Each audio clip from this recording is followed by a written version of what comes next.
Hello， 大家好，欢迎收看嘉哥的小红书开箱 Magic。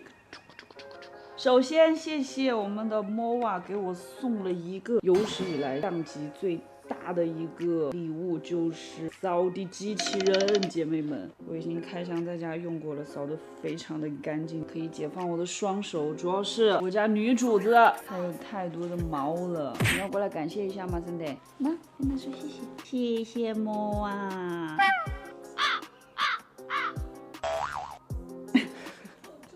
眼神好坚定 ，Thank you， 来自大佬的发话，谢谢你。去吧，我们来看一下第二个是什么东西呢？是我们倩碧送来的美白乳、美白镭射瓶、精华水、防晒镭射管，持证可以美白，长效锁水。谢谢我们的倩碧。这个收到的时候，我妈说：“咦，这是个什么？以为是个蛋糕，结果其实它是化妆品。”亲爱的孟佳老师，哎呦喂，我来了！他真的是这样写的。哎呦喂，品牌公关团队，云雾之境哦，云雾之境是指它吗？它可以给它立起来的一面镜子哦，这是多用霜哎，然后粉饼、美妆工具、多用粉盘，让我们来拆开两个给大家看一看。揉烟粉，哦，很好看哎，它又可以是腮红，又可以是口红，又可以是眼影。星云幻紫，哦，这个可以耶，这个粉质简直了，画在眼下，这个简直这个提亮是有那种珠光的，好细，谢谢我们的哎呦喂，我来了，谢谢哎呦喂，我们的老朋友，他又送了我什么鞋啊？我的天哪，轻版拼接，它的鞋头不一样了耶，鞋头多出了一个舌头来，感恩的心，我来看看下一双鞋子是什么呢？这个是个什么合作款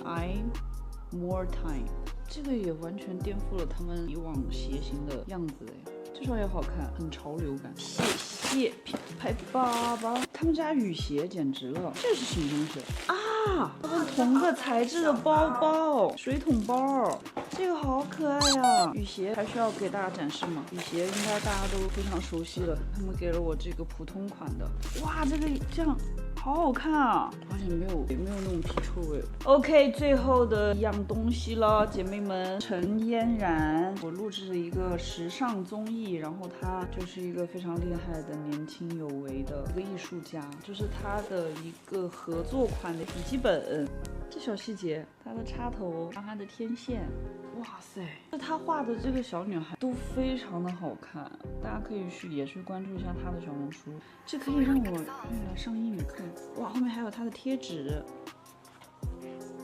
她的画质给人一种很神秘的感觉，你知道吗？大家可以去关注一下她的小红书。拜拜，那这一期的开箱虽然比较简短，但是物体都还蛮庞大的，就在跟大家说再见喽，记得一键。